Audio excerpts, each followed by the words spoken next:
na trending nga ito ngayon, ang resort sa Bohol.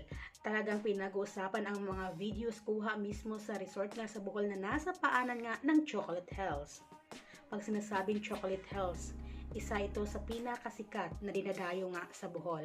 At syempre, naging usap-usapan ito sa social media dahil marami nga sa mga netizens ang napakomento kung paano at bakit napayagan ito na magtayo ng istruktura sa paanan nga ng Chocolate Hills na isa nga ang Chocolate Hills sa UNESCO World Heritage Site.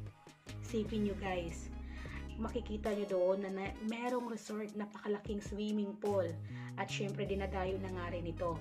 At dahil nga sa videos na ibinahagi ng netizens na mismo sa resort ng Bohol ay ngayon trending na trending, marami ang tumaas na kilay dito kung bakit napatayo ito at bakit napayagan ito na magtayo nga ng estruktura sa gitna or nasa loob mismo ng Chocolate Hills. Anong masasabi niyo dito guys?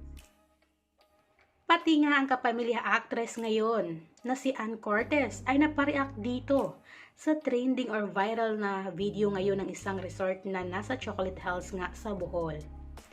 At dahil dito ay pati nga ang actress na si Ann Cortez ay talaga nga napataas ang kilay dito. Sabi nga ni Ann Cortez dito, "Is this true kaya? Sad naman if they are allowing this so close to the beautiful natural wonders of our country." At talagang may emoji pa dito, umiiyak nga si Ann Cortez. Talagang nalungkot siya, sad na sad talaga siya.